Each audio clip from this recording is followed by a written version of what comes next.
Mesdames et messieurs, grande est ma joie de vous retrouver encore dans ce nouveau numéro de votre magazine Le Siège. Comme vous le savez déjà, c'est une émission qui vous fait découvrir la vie dans le Parlement, c'est-à-dire à l'Assemblée nationale et au Sénat, ainsi que dans les différents assemblées provinciaux de la République démocratique du Congo. Vous avez l'habitude de découvrir maintenant dans ce magazine les différents concepts constitutionnels, ainsi que tout ce qui touche à la vie sociopolitique qui est rattachée au Parlement.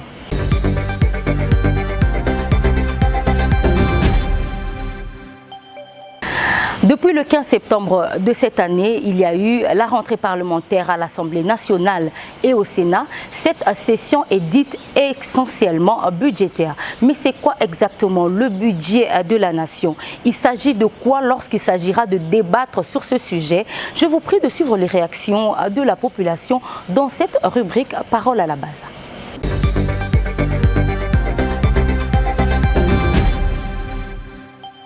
Budget national ezali mosolo ya mboka oyo ezalaka voté na kati ya parlement. Budget yango nde etongaka mboka soki budget eza te tokotonga mboka te. Normalement budget national eza eloko moko oyo ekoki ko développer mboka. Na kati ya développement mboka, premièrement santé. Ya mibale social. Ya misatu développement. Il y a etali banzela, etali technologie, oyo etali comment nini toko koloba lokola kotonga boy. Nde ba bengi budget national.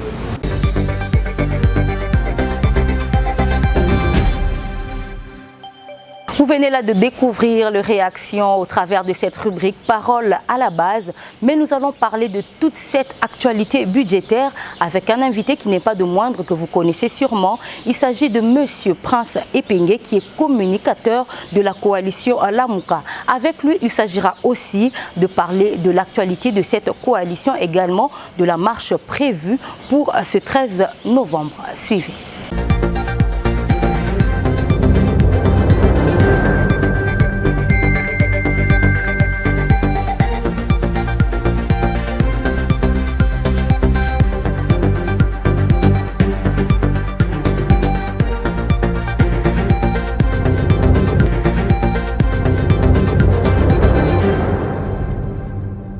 Merci madame. D'abord,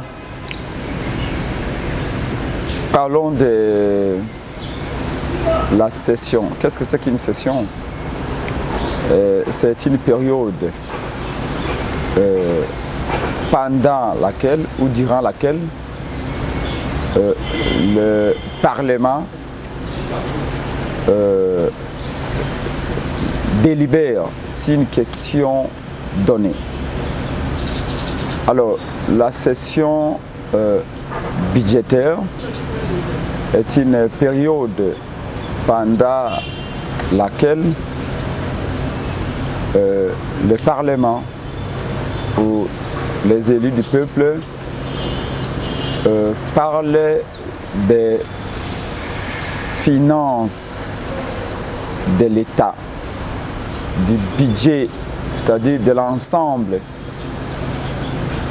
des entrées, des recettes de l'État et l'ensemble des dépenses de l'État en termes de projection pendant une période donnée. Et donc c'est cette période-là où on parle des finances de l'État par les députés qu'on appelle une session budgétaire. Et chez nous, ici, particulièrement, à moins que ma mémoire ne me trahisse, elle débute au mois du 15 septembre et elle dure pendant, je crois, 3 mois. Et en termes de sessions, traditionnellement, il y en a 3. Il y en a session ordinaire, et session extraordinaire et une session de plein droit.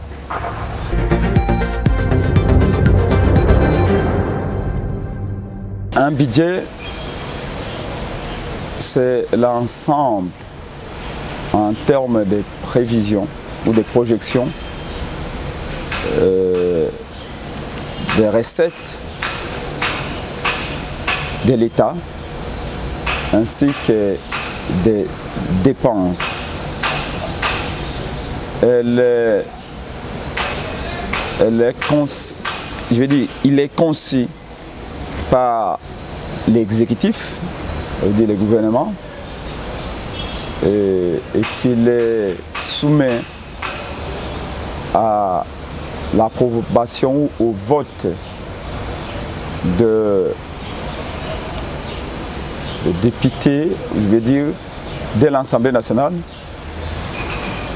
qui est l'autorité budgétaire. Parce qu'une fois que le budget, plutôt que la proposition de cette loi de finances ou du budget est votée par l'Assemblée nationale et le Sénat évidemment, il devient ce qu'on appelle la loi des finances, ce qui sera ensuite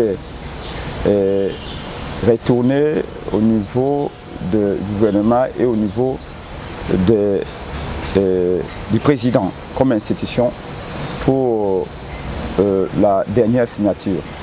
Mais c'est cet ensemble de prévisions, de projections en termes de dépenses et des recettes de l'État pendant une période donnée qu'on appelle un budget.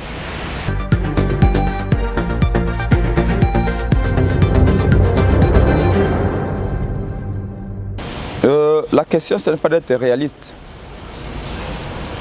La question est de savoir quelle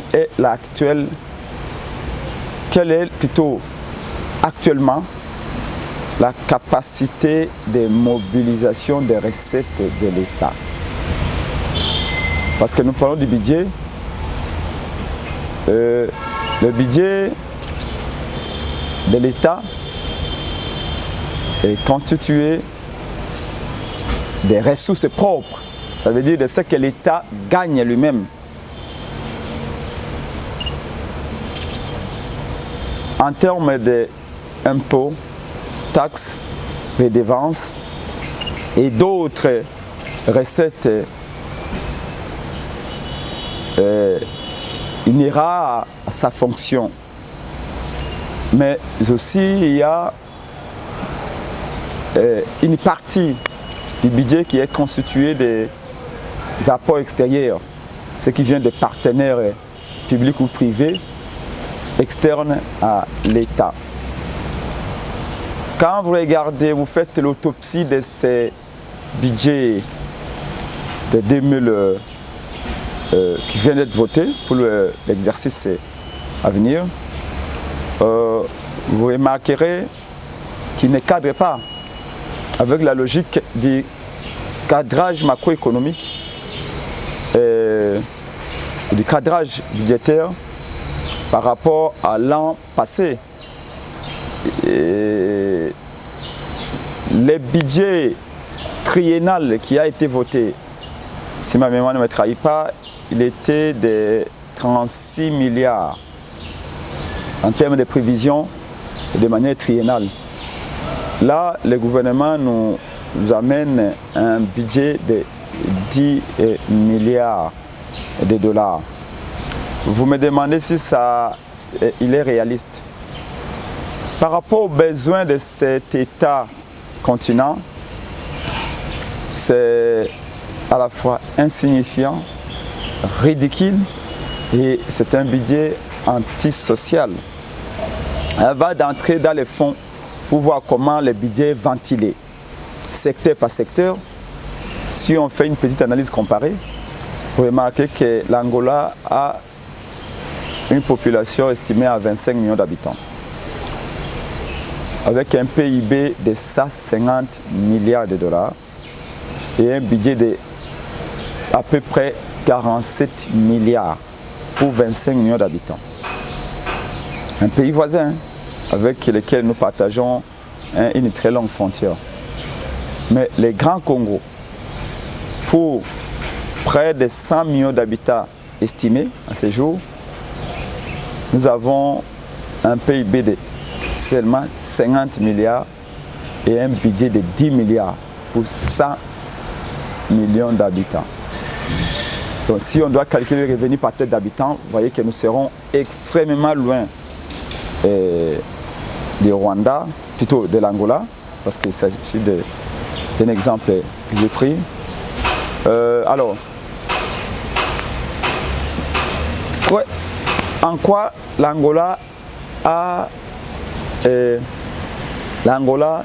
nous dépasse en termes de capacité mobilisateur de recettes? Qu'est-ce que nous n'avons pas en termes de flore et de faune, en termes de potentialité et même en termes de richesse convertie? Vous voyez qu'il y a un sérieux problème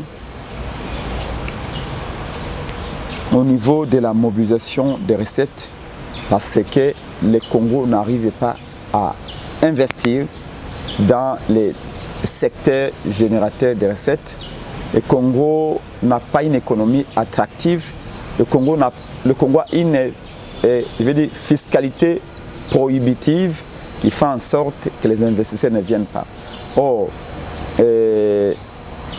quand on voit ces budgets, en termes de ventilation, si vous allez au fond, vous allez remarquer que les secteurs qui sont censés créer la richesse, comme le secteur agricole, le secteur touristique par exemple, sont des parents pauvres. Et à contrario, des secteurs ou des branches comme le président de la République prend ou se taille la part des lions. Ce qui fait que voilà, pour moi, si je dois suivre et répondre directement à votre question, c'est un budget ridicule.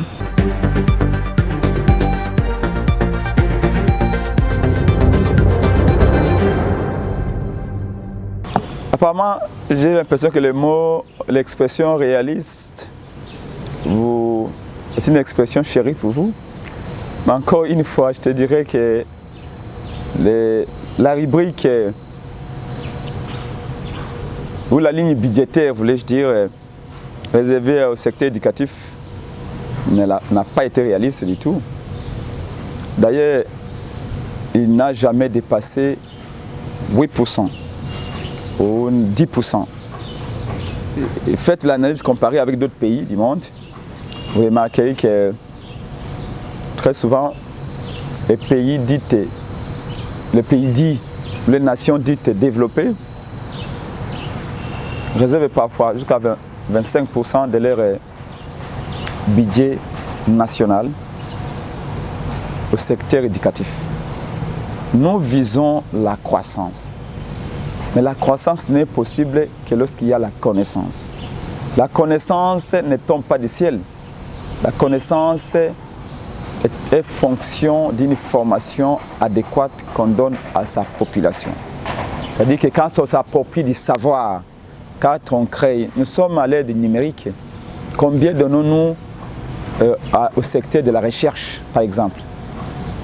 Si vous voulez comprendre d'où nous allons, pourquoi nous en sommes là, regardez la part du budget réservé à la recherche scientifique. Ce sont des cacahuètes. Oh, c'est là le savoir.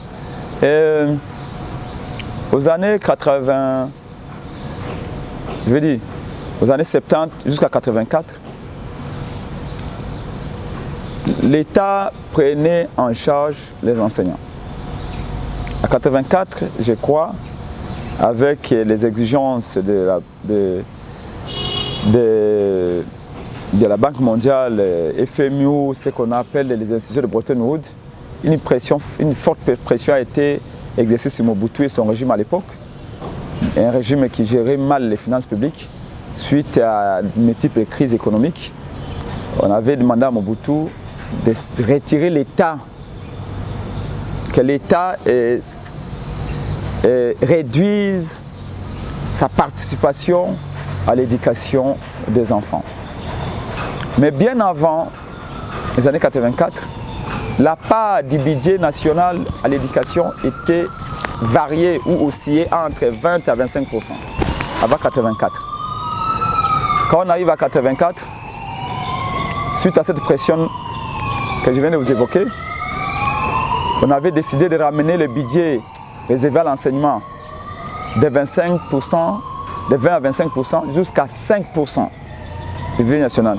Et depuis, il y a eu de multiples grèves à l'époque, jusqu'à 91, 92, quand finalement le réalisme finit par rattraper tout le monde pour que les parents, les enseignants et l'État se rendent compte que si on continue à observer ces drames se passer sous les yeux, eh bien, le Congo disparaîtra comme État en termes de connaissances. Quand vous disparaissez en termes de connaissances, vous finirez par disparaître physiquement. C'est comme ça qu'on va trouver un compromis pour que, voilà, comme l'État n'étant plus en mesure de prendre en charge l'enseignement, de financer l'enseignement avec des moyens adéquats, parce qu'on ne parle pas des 5% qui étaient donnés, on parle d'un pourcentage conséquent. C'est là où les parents vont se résoudre à prendre en charge les enseignants. Donc, j'ai cité cet exemple-là, historique, pour vous montrer que les budgets, déjà dans sa modicité actuelle, si il doit y avoir une part réservée à l'enseignement à son sein, il doit être dans les 20%, voire même au-delà. Déjà, il est modique. Parce que quand vous parlez de... L'État français peut mettre 10% de son budget dans le secteur éducatif. Ce sont des milliards. C'est un peu comme les 20% de zéro. Ça donne combien? Les 80% de 1, ça donne combien? Donc le budget est tellement petit que non seulement qu'il est petit, mais le pourcentage qu'on accorde également à ce petit budget à l'éducation est encore plus petit.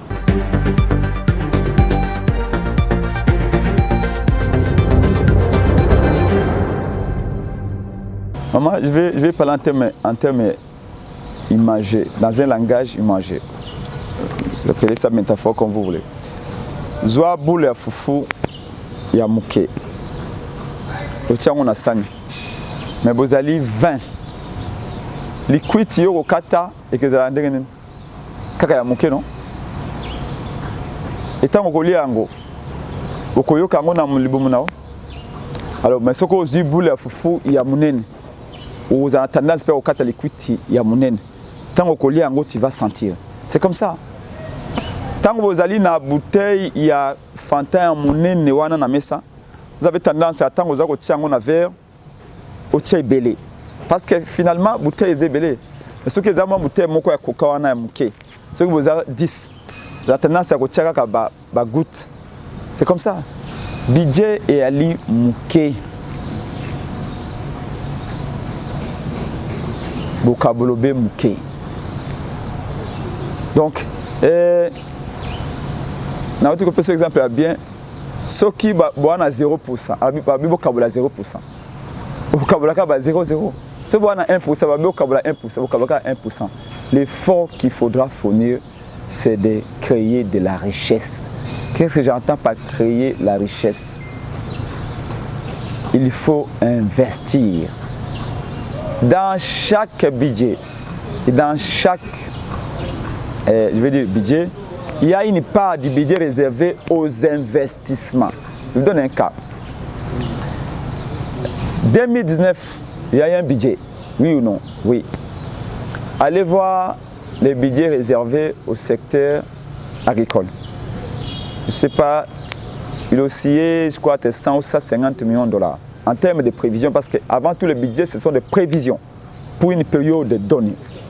Donc, tout ça, tu connais te kolongwa awa tine matete, ce qui t'a tambola na distance kolongwa awa tine matete, toko lokota ba champignon, mayebo, peut-être tu retournes ça 10 cantines.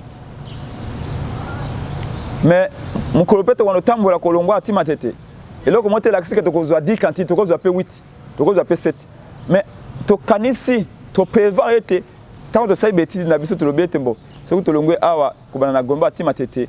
Tu remema di kitunga zomi po to kolokota ba mayebo ebele to kotondisa ba kitunga yowana wana nde ba prévision mais to bandi pe koloba ete kitunga yowana ekende pa Prince Penge oyo amibale ekende pa Chilombo oyo amisato ekende pa Kabuya mais rien n'est sûr mais au moins il y a une marge d'erreur na makambo yowana peuple a ko s'entendre ne l'autre côté na budget oyo pour na pour la simple et bonne raison que ils ont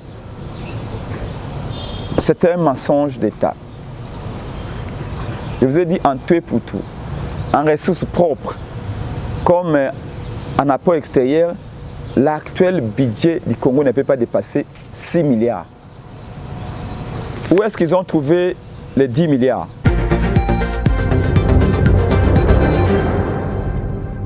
Le principe de cette émission voudrait que les questions émanent de vous et que les réponses viennent des Penge. Mais laissez-moi déroger à la règle et je vous prie pour ces péchés-là que je vais commettre de vous poser une question. Qui ont écrit à l'hôtel de ville pour la marche? Ce n'est pas la Mouka, ce n'est pas le FCC, ce n'est pas la Lucha, ce n'est pas les gens de Katumbi. C'est les laïcs catholiques et les laïcs protestants. Donc je veux dire l'église catholique et l'église FCC comme nos pères spirituels. D'ailleurs, vous êtes une journaliste suffisamment informée, suffisamment intelligente pour le savoir. Et vous n'êtes pas né de la dernière pluie dans ce métier, même si vous faites exprès, même si vous jouez volontiers au jeu de l'union sacrée, je vous le concède. L'appel, certes, a été lancé par le président élu Martin Fayulu à l'unisson face à un danger qui guette la nation. Qu'est dit l'article 64? Tout Congolais a le devoir de faire échec, madame.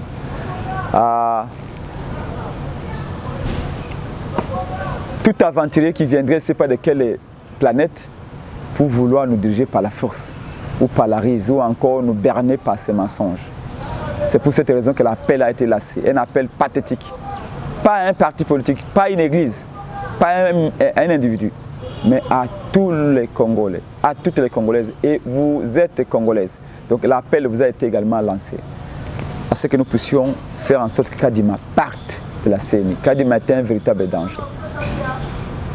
Autant nous avions chassé Malonda parce qu'il était proche de Kabila, autant nous disons Kadima doit partir parce qu'il est proche de M. Chilombo. Parce que certains veulent nous faire croire aujourd'hui que Lambert Mende, Ngoïka Sanji sont devenus des saints dès les jours où ils ont mis les pieds à l'aéroport pour accueillir M. Félix Chilombo. Et que moi, Prince Penge qui était assis aux côtés de Tibala, aux côtés de Kabang et Numbi, dans une église pour chasser Kadima, nous sommes des diables. On laisse à l'histoire de juger cela. Mais est-il que nous sommes engagés dans une démarche citoyenne? La marche aura bel et bien lieu ce samedi 13 novembre. D'ailleurs, M. Ngobila nous a conviés, les organisateurs, même si ce n'est pas nous qui avions écrit, parce que l'Église catholique et les CC qui ont écrit, ou les laïcs, voulais-je dire, mais nous sommes aussi partie prenante.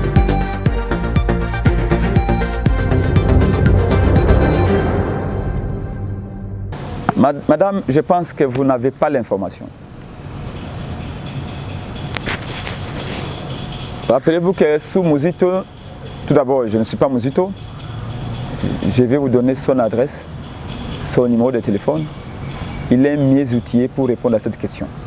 Mais pour le peu que je sais que Mouzito vous a sorti du service de la dette des pays pauvres, très endettés. Aujourd'hui, vous êtes devenu un pays libre de tous ces programmes des Nations Unies et c'est Félix qui veut vous enfoncer à nouveau. Je sais au moins que Mouzito, quand il arrive, il a trouvé un budget qui était peut-être aux alentours de 800 millions de dollars. Le budget du Congo n'avait pas encore dépassé 1 milliard quand vous êtes arrivé au pouvoir.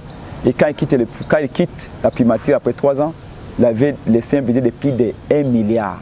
Les chiffres sont là. Quant au reste, Mouzito est très disponible pour vous donner des détails.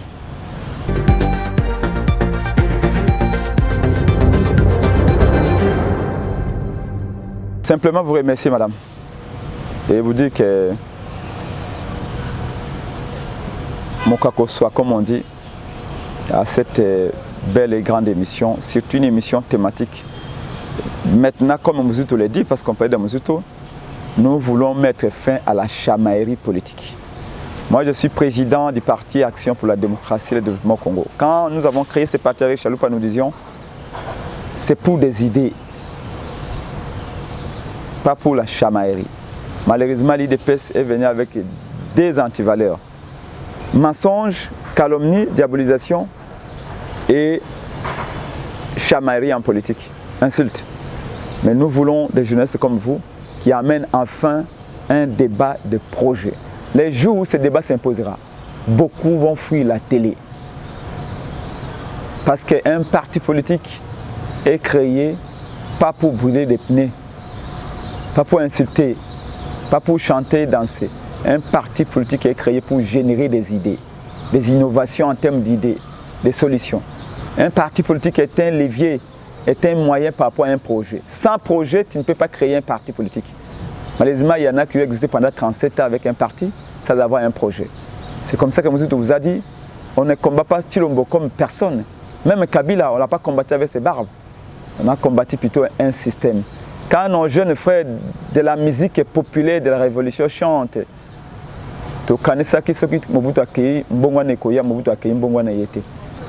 est-ce que vous avez saisi la pertinence et la profondeur de ma candidature Bango? Tobundi, topesi nyoso, basango bakufi awa, bamamelo bakufi pote Kabila kenda. To kanisa soki Kabila akeyi, changement ye.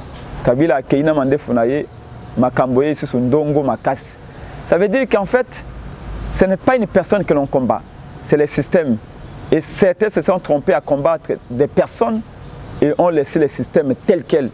Aujourd'hui, nous subissons les conséquences. Kabila est parti, non? Nous sommes tous sacrifiés. Prince Penga était en prison sous Kabila, à la NER. Mais Kabila est parti. Mais moi, je suis convaincu que nous avons combattu plutôt le système. Les détournements, les chantages, les arrestations arbitraires, l'enrichissement illicite, les mensonges, la pauvreté, le chômage, l'insécurité. Tout est resté. Comme si le Congo était dès 2007, on a tout simplement mis Kabila dehors et remplacé Félix, mais qui roule toujours avec les mêmes véhicules dans le même état et qui suit la même trajectoire. J'ai dit chapeau l'artiste, il faut qu'on prenne conscience, chacun là où il se trouve et chacun à ce qui le concerne, de ce que nous devons faire de ces grands pays. Le monde avait dit, à 60 déjà, que veut ce peuple? Il avait répondu en disant, le peuple a besoin de la paix et du pain. 60 ans après, il n'a eu ni l'un ni l'autre. Et on a cette obligation, nous, de la nouvelle génération. C'est comme ça que mon parti a été créé, pour des idées. Dieu merci, votre émission vient répondre à cette préoccupation, à cette soif-là. Et je pense que Nzambe Sengele a fait ça tout pour que cette émission puisse vraiment, que tout le monde passe par cette émission, pas pour faire des narratifs, mais pour faire une analyse objective. Merci à vous.